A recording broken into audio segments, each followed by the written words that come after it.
पर वो थोड़ी सी उसमें एडिटिंग बाकी रह गई थी, तो मैंने आज भी बहुत बार याद किया, और फिर वो आज का कोई लेक्चर चल रहा था, कोई कुछ हो गया तो ओके, नो प्रॉब्लम। हाँ, तो एक्चुअल में वो आज भेजी नहीं मैंने।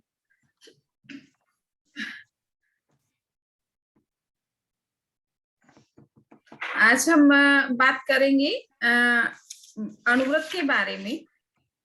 जिस तरह से 12 भावनाएं होती हैं और उनका नित्य चिंतन करते रहना चाहिए, उसी तरह से व्रत होते हैं जो श्रावक को भी उन व्रतों का पालन भी करना चाहिए, और वो व्रत अनुव्रत कहलाते हैं जो श्रावकों के लिए स्पेशल बताए गए हैं। तो अनुव्रत किसे कहते हैं? प्रश्न ये है। व्रत के 2 प्रकार हैं, अनुव्रत और महाव्रत। तो महाव्रतों की चर्चा हम कर चुके हैं साधु के संदर्भ में। गृहस्थ के संदर्भ में अनुव्रत का विधान किया गया है। अणु का मतलब छोटे और व्रत का मतलब नियम। तो गृहस्थ पूर्ण नियम नहीं ले सकता है, बड़े बड़े नियम नहीं ले सकता है, क्योंकि उसके कई तरह के पारिवारिक जिम्मेदारियां होती है, सामाजिक दायित्व होते हैं, और वो चूंकि साधु नहीं है तो उसके कई अपने ऐसे काम भी हैं जिसके कारण से वो पूर्ण व्रती नहीं बन सकता है, अहिंसा का महाव्रत नहीं ले सकता है, किंतु हाँ, छोटे छोटे संकल्प नियम जरूर स्वीकार कर सकता है। तो इसलिए अनुव्रत को स्वीकार करता है। तो अनुव्रत किसे कहा जाता है कि देशतश्च अनुव्रत शिक्षा व्रते, जिसका मतलब वो पार्शियल जिस चीज को वो पालन कर सकता है, पूर्ण रूप में पालन नहीं कर सकता, किंतु अंश रूप में पालन कर सकता है, शॉर्ट में स्मॉल वाउस के रूप में जिनको वो एक्सेप्ट कर सकता है, ऐसे जो नियम होते हैं उन्हें अनुव्रत कहा जाता है। तो अनुव्रत कितने हैं? अनुव्रत 5 प्रकार के बताए हैं। जिस तरह से महाव्रत 5 होते हैं, इसी तरह से अनुव्रत के भी मेन 5 प्रकार है। स्थूल हिंसा, मृषा, स्तेय, अब्रह्म विरति, इच्छा परिमाणम च अनुव्रतम।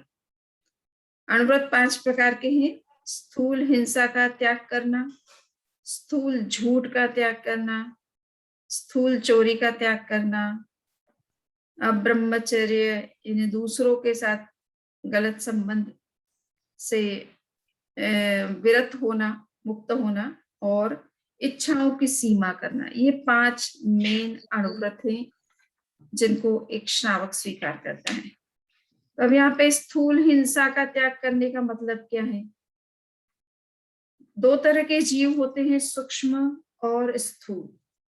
क्या क्या क्या? 2 प्रकार के जीव होते हैं, प्राणी होते हैं, हाँ, स्थूल और सूक्ष्म। ओके, ठीक है ना? जो सूक्ष्म होते हैं वो मूलतः दिखाई भी नहीं देते, जिनको हम टेक्निकल टर्म्स में सूक्ष्म जीव कहते हैं, वो एक्चुअल में तो दिखाई नहीं देते हैं, परंतु जो स्थावर जीव है वो भी एक प्रकार के सूक्ष्म जीव ही हैं, चाहे वो हमें दिखाई भले देते हो।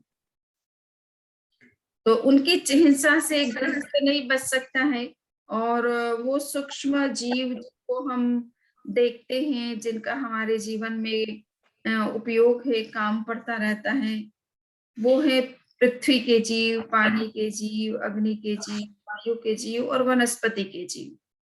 ये सूक्ष्म जीव हैं जिन्हें हम स्थावर जीव भी कहते हैं।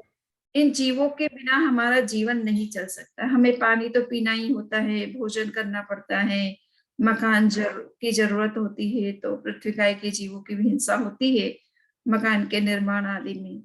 तो इस तरह की चीजें जो कि जीवन से जुड़ी हुई है और अनिवार्य हैं, उनसे बचना हमारे लिए असंभव से है या बहुत कठिन है। तो कम से कम हम ये नियम जरूर ले सकते हैं कि ठीक है, स्थावर जीवों के हिंसा के बिना हमारा जीवन नहीं चलता है, उसमें हम सीमा जरूर कर सकते हैं। और स्थूल जो प्राणी होते हैं, 2 इंद्रिय से लेकर के 5 इंद्रिय तक के जो प्राणी होते हैं, कम से कम हम उनकी हिंसा से बच सकते हैं, उस इतना नियम तो हम स्वीकार कर सकते हैं। तो ये गृहस्थ अपनी ओर से इस तरह के कुछ नियम ले सकता है कि वो हिंसा किस सीमा तक उसके लिए अवर्जनीय है, उसको करना अनिवार्य हो जाता है, और कौन सी ऐसी हिंसा है जिससे वो बच सकता है। तो जितनी हिंसा से वो बच सकता है उतनी सीमा में वो नियम स्वीकार करता है, उसको कहते हैं स्थूल हिंसा का त्याग करना। कौन सी हिंसा का? स्थूल हिंसा, स्थूल, ग्रॉस। स्थूल, ओके ओके ओके। दूसरा है स्थूल मृषा का त्याग करना। झूठ भी स्थूल होती है क्या? तो ये है कि कुछ झूठ होती है ऐसी कि हम मजाक में कभी कभी किसी से कुछ बात कह देते हैं जिससे दूसरे को कोई हानि नहीं हो रही है, और केवल एक मजाक है एक प्रकार का। या कभी कभी ऐसी चीज होती है कि हम असत्य बोल भी देते हैं, किंतु वो असत्य जो है वो कभी कभी ऐसा व्यवहारिक जगत में थोड़ा बहुत बोल भी दिया तो उससे ज्यादा कोई बड़ा नुकसान नहीं होता है। तो उससे गृहस्थ कभी कभी नहीं बच पाता है, उसको बोलना पड़ जाता है कभी कोई प्रसंग में। परंतु हाँ, ऐसा झूठ तो कम से कम ना बोले जिससे कि उसको कोई लाभ है नहीं और दूसरे की भी हानि ही होती है। तो ऐसा दोनों को किसी तरह का बेनिफिट नहीं है इस तरह के झूठ बोलने से। कम से कम वो इस तरह का झूठ अवॉइड कर सकता है। तो इसको कहते हैं स्थूल मृषा का त्याग करना। इसी तरह से स्ते, स्थूल स्ते, चोरी का त्याग करना। इन्हें ऐसी चीज किसी की नहीं लेना है जो आपके अधिकार की नहीं है, और जो लेना एक तरह से दंडनीय अपराध माना जाता है समाज की दृष्टि में भी, कानून की दृष्टि में भी। तो इस तरह की कोई भी चोरी करना ये एक तरह से वर्जनीय है, और उस तरह की चोरी का त्याग कर सकता है। कभी कभी आप रास्ते में चलते हैं, चलते चलते आपको कभी कोई पैसा सड़क पर मिल जाता है, कोई नोट गिरा हुआ मिल जाता है, कभी कभी कोई सोने की चीज भी मिल जाती है, अब उसका कोई मालिक नहीं है। और वैसी स्थिति में कभी आप कोई चीज उठा भी लेते हैं कि सपोज कि ये कोई गिर गई है और अब हमें पता भी नहीं किसकी है तो हम उसे दे, तो वो आप अपने पास भी रख लेते हैं सपोज, या फिर गवर्नमेंट ऑफिस में भी जमा करा देते, कभी ऐसा भी होता है।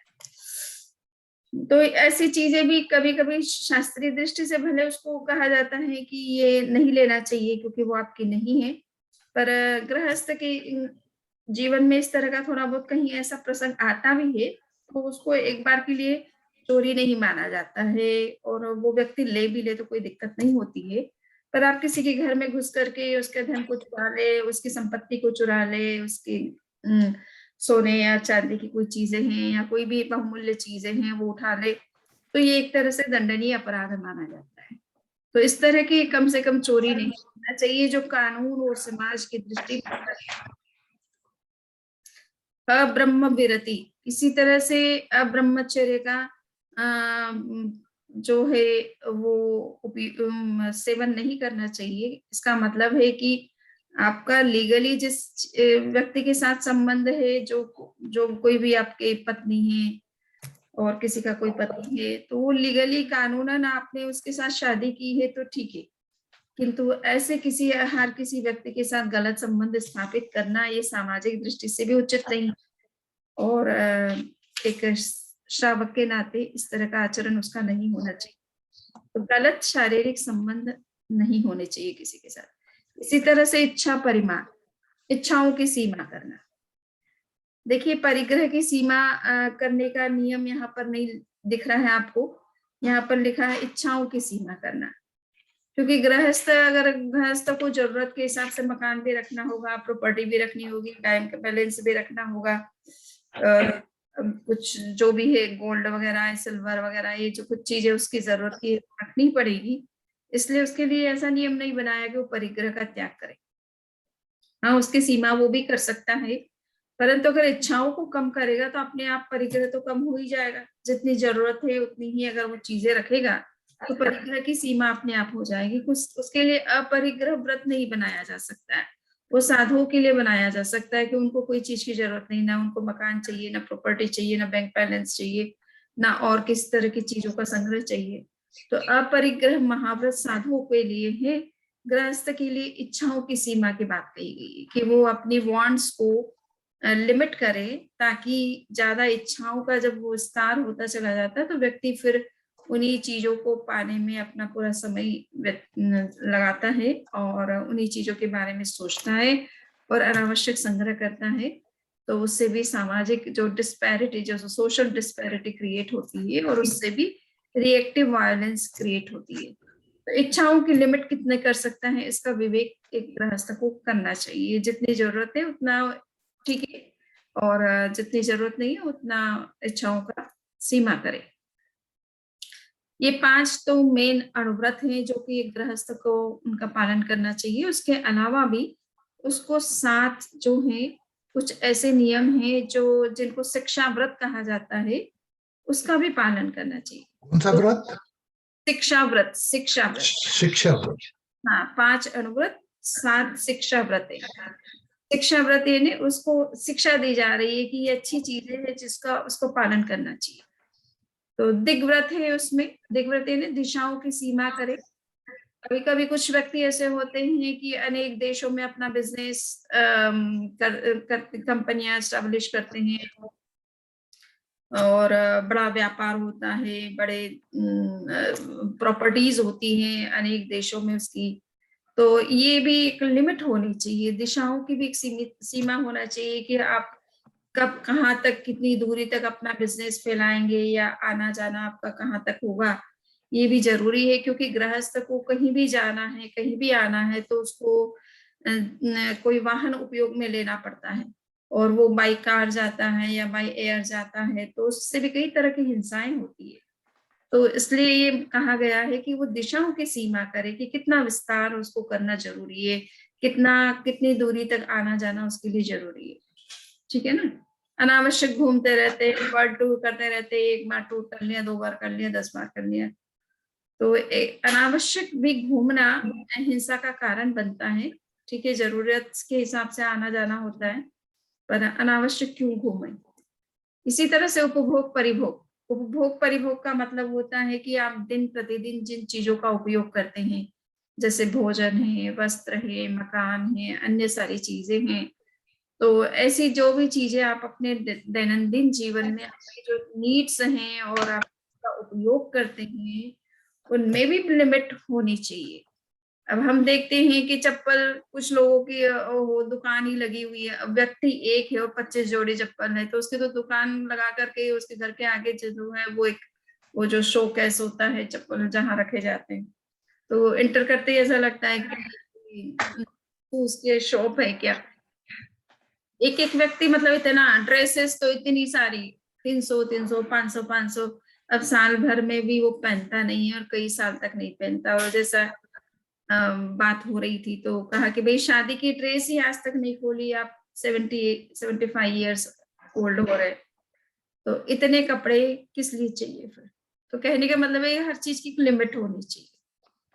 जो चीजें आपकी जरूरत है, वस्त्र भी रखना है, ड्रेसेस भी रखना है, नई से नई ड्रेस, आप फैशन की ड्रेस भले पहने, किंतु उसका एक लिमिट तो होनी चाहिए ना कहीं पर।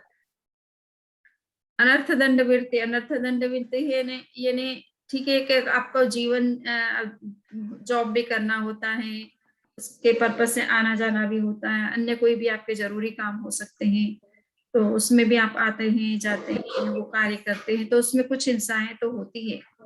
वो अनर्थ दंड नहीं है, वो आपके प्रयोजन से होने वाली, आपकी जरूरत से होने वाली हिंसा है जिनको आप नहीं छोड़ सकते हैं। किंतु कुछ हिंसाएं ऐसी होती है जो निरर्थक होती रहती है। अब मान लीजिए कि कुछ लोगों को वायलेंट गेम खेलने, वायलेंट गेम देखने, पिक्चर्स देखने का, है ना, और उससे एंटरटेनमेंट करते हैं। अब कोई की फिल्म में विलन है, मार रहे हैं या विलन किसी के ऊपर अत्याचार कर रहा है, अब ऐसी चीजें जब आप देखेंगे तो आपके दिमाग में भी वही चीजें आएगी ना, आप उससे लर्न करेंगे उससे। और जब इस तरह की घटनाएं होती है तो जो विलन है उसके प्रति आपका आक्रोश पैदा होता है, रोष पैदा होता है, या आप उसे एंजॉय करते हैं कि कोई किसी को मार रहा है और इस चीज को आप एंजॉय करते हैं, तो आप एक तरह से हिंसा को एंजॉय कर रहे हैं, है ना, हिंसा का समर्थन कर रहे हो। तो ये अनावश्यक एक प्रकार का बंधन हो रहा है आपका। तो ये अनर्थ दंड से आप कैसे बच सकते हैं। एंटरटेनमेंट के ऐसे कुछ चीजें होती है जिसमें दो बुल्स आपस में लड़ते हैं, दो खरगोश रेबिट्स आपस में लड़ते हैं, दो भैंसे आपस में लड़ते हैं और वो एक दूसरे को मारते हैं, चोट पहुंचाते हैं और लोग बड़ा एंजॉय करते हैं इन चीजों को। ये अनर्थ दंड है, ये निरर्थक हिंसा है। इस तरह की चीजों को देखना, उसको सपोर्ट करना, उसको एंजॉय करना, ये अनावश्यक हिंसा है। भोजन बना करके खाने में जो हिंसा होती है वो तो आपकी जरूरत है, परंतु ये तो अनावश्यक आप बैठे बैठे कर्म का बंधन कर रहे हो हिंसा का समर्थन करके, या इस तरह के गेम्स को देख करके ऐसे लोगों को आप प्रमोट कर रहे हो, ऐसी चीजों को प्रमोट कर रहे हो। तो अनर्थंड लोग रास्ते में चलते हैं, पत्थर लेकर के, कोई भी चलते हुए जो पशु होते हैं, पक्षी होते हैं, उन पर जो है पत्थर मार देते हैं, पेड़ों की पत्तियां तोड़ते चले जाते हैं, फूल तोड़ते चले जाते हैं, अनावश्यक ग्रास पे चल जाते हैं। तो ये अननेसेसरी वायलेंस। नेसेसरी तो आपको हम समझते हैं कि खाना बनाना ही पड़ेगा, घर का निर्माण करना ही पड़ेगा, सफाई करनी पड़ेगी, कपड़े भी क्लीन करने पड़ेंगे, जो कुछ भी जरूरी चीज है तो वो तो समझ में आती, पर ये अनावश्यक क्यों? अनावश्यक हिंसाएं भी बहुत सारी होती है। अनावश्यक हम कुछ सोच लेते, किसी के बारे में नेगेटिव कोई बात भी सोच ले, तो ये अनर्थ दंड है। एक श्रावक को कम से कम इससे तो बिल्कुल बचना ही चाहिए। इसमें तो कोई आवश्यकता जैसी कोई बात है ही नहीं कि नहीं हम तो गृहस्थ हैं, हमको तो करना ही पड़ता है। सामायिक, उसको प्रतिदिन सामायिक करना चाहिए। सामायिक का मतलब समता का अभ्यास करना चाहिए। जैन धर्म की मेन शिक्षा है समता। कोई भी परिस्थिति हो, हम समता में कैसे रह सके, अपने इमोशंस को कैसे कंट्रोल में रखें, कितना पीसफुली टॉलरेट कर सके चीजों को जो कि हमारे कंट्रोल में नहीं है। तो सामायिक का अभ्यास हम करें 48 मिनट, जिसमें हम आत्मा का चिंतन करें, आत्मा के स्वरूप का ध्यान करें और आध्यात्मिक दृष्टि से अपनी साधना करें। ऐसा हमारा एक समय का 48 मिनट का टाइम तो हमारे लिए होना चाहिए। देशावकाशिक, देशावकाशिक का मतलब है कि आप जो भी नियम अपने लाइफ में लेते हैं उन नियमों में भी फर्दर आप लिमिट कर सकते हैं। सपोज आपने एक नियम ले लिया कि मैं लाइफ लॉन्ग जो है वो 4 मकान से ज्यादा को नहीं बनाऊंगा या नहीं रखूंगा, परंतु आपको लगता है कि मेरे को 4 की क्या जरूरत है, मेरे को तो 2 से ही काम चल सकता है। ठीक है, एक मेरा, एक अपने बच्चे के लिए भी सोच लिया, तो 2 से ज्यादा मेरी कोई जरूरत नहीं है। तो आप 4 का आपने नियम भले ले लिया कि मैं लाइफ में 4 से ज्यादा तो नहीं करूंगा, बट आप उसमें भी आपको लगता है कि समय के साथ में कि 4 से नहीं, मुझे 2 से ही काम चल सकता है, तो आप 2 भी कर सकते हैं। आपको लग रहा है कि बेटे को मेरे मकान की जरूरत ही नहीं, वो अपना खुद ही बनाएगा, अपनी चॉइस का बनाएगा, तो मुझे अपने लिए ही करना है जो कुछ है, तो एक ही मकान की लिमिट कर सकता हूँ। तो कहने का मतलब है कि फर्दर भी आप लिमिट कर सकते हैं जब जब आपको लगे कि it is not necessary for me, तो आप उसमें भी फर्दर जो है लिमिट करते चले जा सकते हैं। तो वो आप बहुत लिमिटेड हो जाते हैं कि आपकी अपनी जो बेसिक नीड्स है बस आप वहीं तक लिमिटेड है, बाकी सारी चीजों का आपने त्याग कर दिया या उनसे अपने आप को मुक्त कर लिया, तो आपका फिर उन चीजों से कोई रिलेशन नहीं रहता है और उसमें आपका कोई इन्वॉल्वमेंट नहीं रहता है। औषधोपवास है, औषध के साथ में उपवास।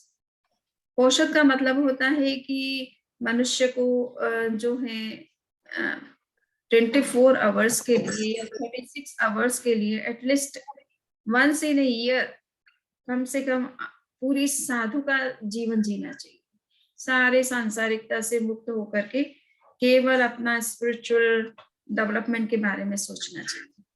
तो पूरा फुल डे उसका उसी में रहे, तो पोषद के साथ उपवास करे, उपवास के साथ पोषद करे, सॉरी, सो उपवास के साथ पोषद करे। उपवास करना क्यों जरूरी है? क्योंकि गृहस्थ को अगर उपवास नहीं रखता है तो उसको खाना बनाना ही पड़ेगा और उसमें हिंसा होगी, तो वो पूर्ण साधु का जो जीवन होता है, अहिंसा का जीवन, वो उसके लिए फिर संभव नहीं हो पाएगा। इसलिए इस पोषद उपवास के साथ पोषद करने का जो विधान है वो इसलिए है कि कैसे गृहस्थ एक दिन साल में कम से कम साधु की तरह जीवन जिए, संसारिकता से पूरा ऊपर उठ करके केवल अपने आध्यात्मिक जीवन के दृष्टि से ही पूरा समय उसका लगे। इस दृष्टि से ये पौषधोपवास का एक नियम है। यथा संविभाग, यथा संविभाग का मतलब है कि आपके पास जो भी भोजन सामग्री है, अन्य कोई भी वस्तु है जो साधुओं के काम आ सकती है, आपके मन में ये भी भावना निरंतर बनी रहनी चाहिए कि मेरे पास जो भी साधन सामग्री है और वो अगर साधुओं के काम में आती है तो मैं उसे देने की इच्छा करूं। और विशेष रूप से भोजन की जरूरत होती है साधु को, नियमित रूप से अगर कोई चीज चाहिए तो भोजन की आवश्यकता रहती है। तो आप जब भी भोजन करने बैठे तो एक मन में संकल्प करें कि अगर मेरे सामने कोई साधु आ जाए तो मैं सबसे पहले उनको दान दे करके फिर मैं भोजन करूं। तो ऐसी भावना से अगर आप भोजन करते तो आपको यथा संविभाग व्रत का लाभ मिलता है। तो ये भी बहुत बड़ा एक व्रत है। दान दे करके भी मनुष्य केवल ज्ञानी बन सकता है ना। महान कर्मों की निर्जरा कर सकता है, क्योंकि 5 महाव्रतधारी शुद्ध साधु जो है उनको दान देने का मतलब है कि आप उनके आध्यात्मिक साधना में सहयोग कर रहे हैं। तो आपको और कुछ करना ही नहीं है, जस्ट अपने पास में जो कुछ है भोजन सामग्री उनको अपनी इच्छा से जितना चाहे उतना आप ऑफर कर सकते हैं और वो लेते हैं। तो इससे आपको बहुत लाभ होता है। साथ में आपको उन्होंने तब भी करना पड़ सकता है, आपने जो दिया है उतना कम आपको खाना है। तो ये भी एक यथासंभव व्रत, ये भी श्रावक का एक व्रत है। और कभी कभी इस व्रत से लोग बड़ा लाभ उठाते हैं। यानी इस तरह का, ये तो सहज है कि गृहस्थ के घर में रोज ही भोजन बनता है, तो उसको साधु का अगर योग मिलता है और वो भावना पूर्वक देता है तो उससे भी बड़ा लाभ, उसको आध्यात्मिक लाभ मिलता है। तो लोग ये सोचते हैं कि चलो हम अगर और कोई साधना ना कर पाए तो साधु साधियों की सेवा करें, अपने भोजन में से उनको थोड़ा बहुत जो कुछ दे सकते हैं दे। इससे भी हजारों लाखों लोग जो है ये सरल रास्ता है उनके लिए, है ना। इससे भी वो बहुत सारा आध्यात्मिक दृष्टि से बहुत लाभ ले लेते हैं। तो ये 12 व्रत है। अब है कि कुछ इसके अलावा, ये 12 व्रतों के अलावा भी कुछ और भी ऐसी साधनाएं हैं जो कि साधु भी कर सकता है और गृहस्थ भी कर सकता है, जो विशिष्ट साधना कहलाती है, जिसका नाम है प्रतिमा। hold on. प्रतिमा, है ना। प्रतिमा, प्रतिमा, यस, वो तो मूर्ति हो गई। प्रतिमा हाँ, को वो मूर्ति हो गई, किंतु यहाँ पर प्रतिमा का मतलब है विशेष प्रकार की साधना, है ना, थोड़ा उच्च कोटि की साधना। ये नियम जो 12 आपको मैंने बताए, 12 अणुव्रत, ये छोटे छोटे नियम हैं, संकल्प है जो हर कोई मनुष्य ले सकता है, किंतु विशिष्ट साधना करने का जो संकल्प है वो हर किसी में नहीं होता है। न तो उसकी रुचि होती है और न उसमें इतना पेशेंस होता है कि वो इस तरह की विशिष्ट साधना कर पाए। तो ये साधना होती है जो कि एक साधु भी कर सकता है और एक गृहस्थ भी कर सकता है। तो वो कहा जाता है, इसमें भी लगभग 11 प्रकार की विशिष्ट प्रतिमाएं हैं, जिनका नाम है दर्शन प्रतिमा, व्रत प्रतिमा, सामायिक प्रतिमा, पौषध प्रतिमा, आयोत्सर्ग प्रतिमा, ब्रह्म प्रतिमा, सचित्ता रंभ, प्रशोदिष्ट वर्जन प्रतिमा, शमन भूताश्च प्रतिमा। ये इस तरह से करीबन 11 प्रतिमाएं हैं जो एक प्रकार से विशेष साधना है। इसकी चर्चा, कुछ श्रावक ऐसे होते हैं जो इन प्रतिमाओं की साधना करते हैं। अभी वर्तमान में एक श्रावक है जिनका नाम है धनराज जी करके, धनराज जी वैद। अभी वो इसकी साधना कई महीनों से कर रहे हैं। और लास्ट की जो प्रतिमा शमन भूत प्रतिमा कहलाती है, जिसमें कि वो एक तरह से साधु के वेश में जैसे रहते हैं, घर में रहते हैं पर साधु की तरह रहते हैं। अर्थात साधु जिस तरह से भिक्षा लेकर के अपना काम चलाता है, स्वयं भोजन नहीं बनाता है, उसी तरह से वो भी अपने रिलेटिव से जाकर के साधु की तरह भिक्षा लेते हैं और उससे ही अपना काम चलाते हैं। खुद अपने लिए नहीं न तो बनाते हैं न बनवाते हैं, पर रहते हैं घर में, साधु की तरह रहते हैं। तो इस तरह की साधना उनकी चल रही है। तो ये अंतिम प्रतिमा है, उससे पहले दर्शन, व्रत, सामायिक, तो इन सब प्रतिमाओं की विशिष्ट क्या कहना चाहिए विधि है। उस विधि का पालन करके इन प्रतिमाओं की साधना में कोई श्रावक कर सकता है और इससे भी वो अपनी साधना में बहुत आगे बढ़ सकता है। तो ये प्रतिमाएं क्या है, कैसे की जाती है, इसका टाइमिंग फिक्स है। सबसे पहले जैसे दर्शन प्रतिमा है, ये 1 महीने के लिए की जाती है और इसका मेथड क्या है, firm faith in discipline in its entirety, purity of faith and avoidance of the blemishes of faith. कहने का मतलब कि blemishes of what?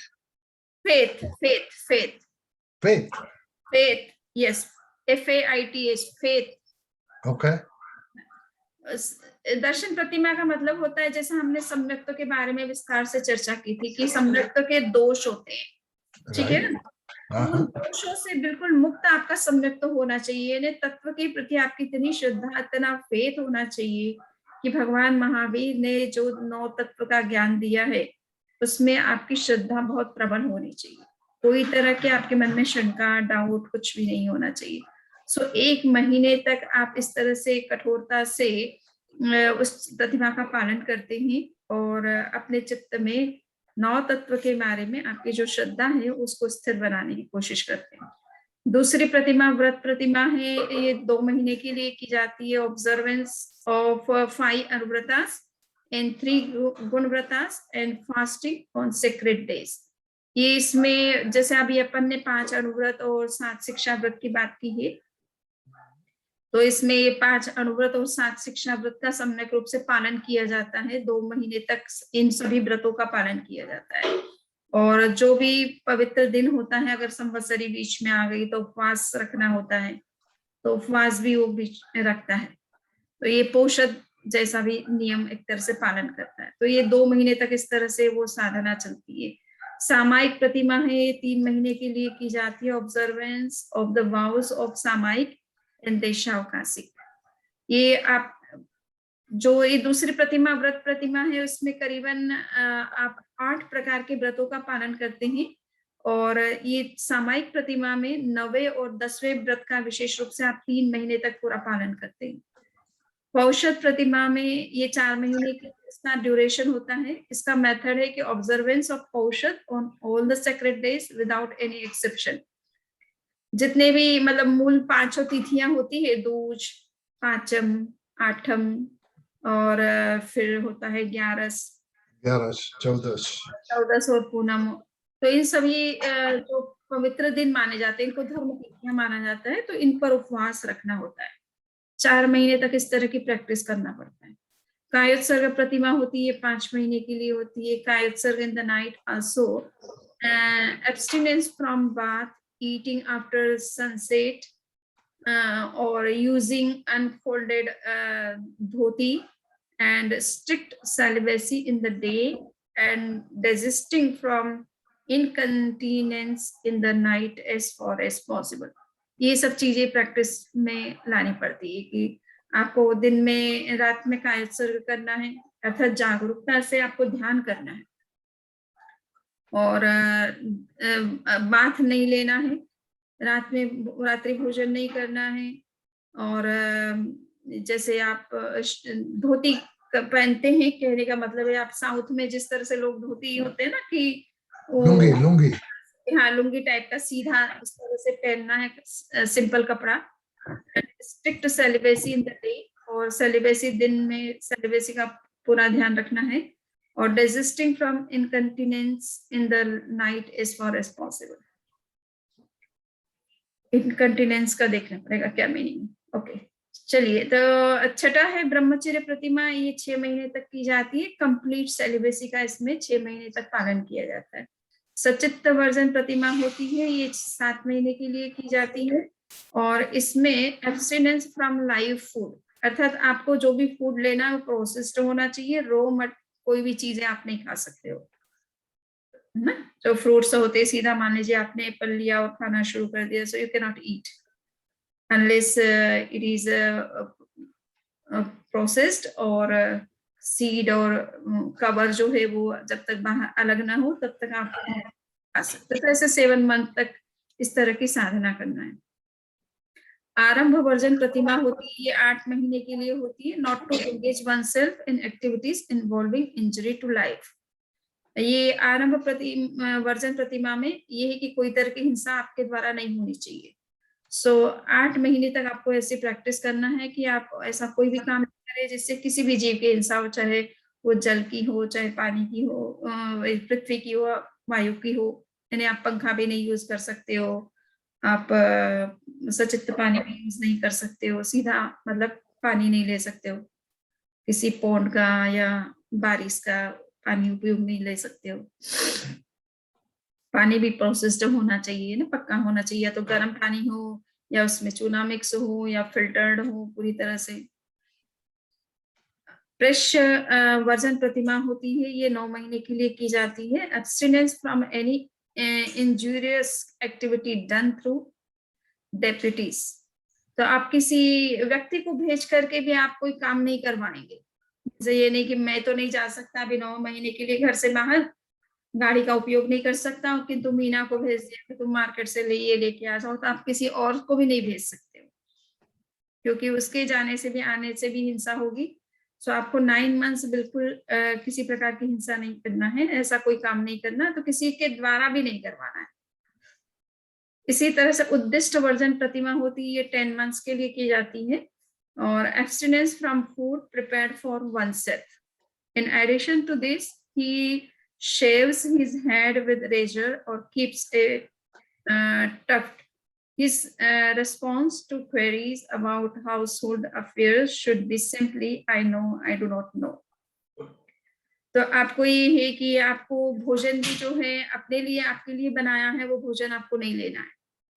जैसे साधु को जो होता है कि उनके लिए बनाया हुआ भोजन उनको नहीं लेना होता है। सो आपको भी उसी तरह से 10 मंथ्स तक वो पालन करना है। और इसके अलावा आप कोई भी सेविंग करते हैं अपनी दाढ़ी की या सिर के बालों की, सो या तो उसका उपयोग ना करें, इस तरह से करने की जरूरत ना हो तो ना करें। अपना मतलब जैसे बाल किसी के बढ़ जाए, बाबा जी होते हैं ना जिनके बाल बड़े बड़े होते हैं, या मतलब करे तो ध्यान रखे कि कोई तरह का किसी उन चीजों का उपयोग करने से किसी और की हिंसा ना हो, इधर उधर रखने से। His response to queries about household affairs should be simply, और घर गृहस्थ से संबंधित कोई बातें ना करे किसी से, ठीक है ना, कि तुम्हारी बेटी की शादी हुई कि नहीं, उसका रिश्ता वहां कर सकते हो, यहाँ कर सकते हो, कुछ भी। तो अगर आपको कुछ कोई पूछ ले कि आप को मालूम है इसके बारे में, तो just you can say I know और आई डोंट नो, बाकी आपको इसके अलावा ज्यादा कुछ आंसर नहीं देना। सो ये है। एंड लास्ट प्रतिमा है शमनभूत प्रतिमा, ये 11 मंथ के लिए होती है। Imitation of monastic life, he may use razor or pluck up his hair. He imitates monastic life in respect of garments and other outfit. He restricts his begging to his relatives, as he has not severed his attachment to them. ये इसमें आपको साधु की तरह बिल्कुल एक तरह से रहना है। इनिशिएशन ऑफ मोनास्टिक लाइफ, यानी आप साधु की वेश में ही जैसे रहेंगे, और बाल वगैरह भी नहीं रखेंगे जैसे साधु का बाल नहीं रखता है, और आप वेशभूषा भी आपकी उस तरह की होनी चाहिए, आउटफिट भी वैसा ही होना चाहिए। और आप अपने कम से कम अपने रिलेटिव्स के यहाँ आप भोजन के लिए जा सकते हैं, मीन्स भोजन लेने के लिए। और क्योंकि आप अभी पूरी तरह से गृहस्थ जीवन से मुक्त नहीं हुए, पूरे साधु नहीं बने, तो आप अपने रिलेटिव्स से कुछ ले सकते हैं जो भी आपको खाना पीने की जरूरत पड़े। ये इस तरह की विशिष्ट साधना है। तो ये भी कुछ कुछ लोग करते हैं। भगवान महावीर के समय तो ये बहुत इजी, बहुत कॉमन थी। आपने सुना होगा श्री कृष्ण के जो भाई थे सबसे 8वें सुकुमार, उन्होंने भिक्षु के 12वीं साधु की 12 इस तरह की साधनाएं होती है, उसको 12 प्रतिमा बोलते हैं। 12वीं प्रतिमा उन्होंने, सबसे कठोर प्रतिमा उन्होंने की थी 16 वर्ष की उम्र में, जिसमें कि शमशान में जाकर के आपको 3 दिन तक उपवास रखना होता है और ध्यान करना होता है खड़े खड़े। वो प्रतिमा उन्होंने अंगीकार की थी और उसी प्रतिमा का उसी दिन, एक ही दिन के अंदर उनका मोक्ष हो जाता है। तो ये साधना है। और लास्ट है मरणांतिक संलेखना। मरणांतिक संलेखना यानी जब मनुष्य को ये लगे कि मेरा अंत अब नजदीक आ चुका है, डेथ होने वाली है, ज्यादा आपके पास समय नहीं है, कुछ आवर्स हैं, कुछ घंटे हैं, कुछ मिनट्स हैं, या hardly you have few days, तो वो जब ऐसा लगता है तो उस समय संलेखना आप स्वीकार कर सकते हैं। और ये संलेखना कहा जाता है कि डेथ के 12 वर्ष पहले से आप स्टार्ट कर सकते हो। जब आप लगे कि 12 वर्ष के बाद में मृत्यु होनी निश्चित है, आपको अगर थोड़ा सा इस तरह का कोई आभास भी है तो आप शुरू कर सकते हैं 12 वर्ष पहले भी। संलेखना का मतलब है कि धीरे धीरे अपने शरीर को थोड़ा सा कृश करें, अपने कषाय को कम करें, अपने कर्मों को कम करते चले जाएं, और लास्ट में आप पूरी तरह से भोजन पानी को पूरी तरह से त्याग दें। तो संलेखना में शुरुआत करते हैं कभी कि मान लीजिए महीने में 2 उपवास करना शुरू करते हैं, फिर 2 एमबील और एक्स्ट्रा ऐड कर लेते हैं सपोज। तो इस तरह से आप एक पर्टिकुलर, उसका भी एक बना हुआ है, क्रम बना हुआ है कि स्केड्यूल बना हुआ है कि आपको संलेखना किस तरह से करना है। महीने में पहले 2 उपवास करना शुरू करना है, फिर 4 उपवास करना शुरू करना है, फिर 6 करना है। ऐसा आप धीरे धीरे इस तरह से हर वर्ष अभ्यास करते करते जब लगता है कि डेथ का टाइम बिल्कुल नजदीक है तो आप पूरे आहार और पानी का त्याग करके आत्मस्थ बन सकते। तो इसको मरणांतिक संलेखना जो मरण को के समय में की जाती है, या मृत्यु जब बहुत नजदीक होती है तब की जाती है। तो ये मरणांतिक संलेखना के करने के भी कई तरीके हैं। तो 3 तरीके बताए जाते हैं। उसमें पहला तरीका तो सिंपल तरीका है कि आपको लगता है कि अब मृत्यु बहुत नजदीक है और 1-2 दिन के अंदर ही मान लीजिए कि शरीर छूट सकता है, तो भोजन, एटलीस्ट भोजन का त्याग कर सकते हैं, पानी रख सकते हैं, और फिर समय लगता है तो पानी का भी त्याग कर सकते हैं। तो ये पहला एक तरीका है जिसको कहते हैं भक्त प्रत्याख्यान। भक्त प्रत्याख्यान, व्हाट? भक्त प्रत्याख्यान। भक्त भोजन और प्रत्याख्यान यानी त्याग, भोजन का त्याग करना, प्रत्याख्यान तो मुझे पता है। ये भक्त प्रत्याख्यान। दूसरा होता है इंगिनी मरण। इंगिनी मरण नाम का जो अनशन किया जाता है उसमें ये किया जाता है कि भक्त प्रत्याख्यान में मान लीजिए किसी व्यक्ति ने भोजन का त्याग कर दिया, समय देख करके पानी का भी त्याग कर दिया, किंतु मान लीजिए उसको कोई फिजिकल हेल्प की जरूरत है तो वो ले सकता है अपनी फैमिली से, आसपास में फ्रेंड या जो भी उनका केयर कर रहे हैं, या कोई नर्स है उनकी भी हेल्प ले सकते हैं। किंतु इंगिनी मरण में आपको हेल्प नहीं लेना किसी दूसरे की। आपको जो भी है जिस स्टेट में आप हैं उसमें आपको कोई जरूरत पड़े तो आप अपने आप भले करें, किंतु किसी की हेल्प नहीं लेना है। और तीसरा होता है जिसको कहते हैं पादोपगमन, ना, पादोपगमन। तो पादोपगमन में होता है कि पादप बोलते हैं पेड़ को। तो पेड़ की जैसे कोई शाखा टूट जाती है, ब्रांच, और वो जब टूट जाती है, पेड़ से अलग हो जाती है, तो वो एक तरह से डेड जैसी हो जाती है, वो अपने तरफ से हर उसमें मूवमेंट जैसे नहीं रहता है। तो उसी तरह से जो लोग इस तरह का अनशन स्वीकार करते हैं, पादोपगमन नाम का जो संथारा स्वीकार करते हैं, वो शरीर को बिल्कुल स्थिर रखते हैं। चाहे किसी ने मच्छर ने काट लिया, चाहे कोई खुजली चलने लग गई, बॉडी में कहीं एकिंग हो रही है तो कुछ बाम लगाने की जरूरत पड़ जाए, कुछ तेल लगाने की जरूरत पड़ जाए सपोज, परंतु वो ऐसा कुछ भी नहीं करेंगे। बॉडी का कोई मतलब वो केयर नहीं करेंगे और बॉडी को पूरा एक तरह से स्टेबल रखेंगे। जैसे पेड़ की कटी हुई ब्रांच जो है वो हिलती डुलती नहीं है, उसी तरह से वो बिल्कुल स्टेबल रहेंगे, स्थिर रहेंगे। जिस भी मुद्रा में उन्होंने वो कंशन स्वीकार किया है, चाहे बैठे हैं तो बैठे हैं, सोए हैं तो सोए हैं, बिल्कुल स्थिरता के साथ में रहेंगे उस स्टेट में। तो ये जो स्टेट कहलाती है पादोपगमन संथारा कहलाता है। और प्राय करके तीर्थंकर ये तीसरी कैटेगरी का हाईएस्ट और सबसे हार्ड जो तरीका है, इसको इस तरीके से अनशन को स्वीकार करते हैं। जब तक फिर निर्वाण नहीं होता तब तक केवल उस एक तरह से पेड़ से टूटी हुई शाखा की तरह पड़े मतलब स्टेबल रहते हैं।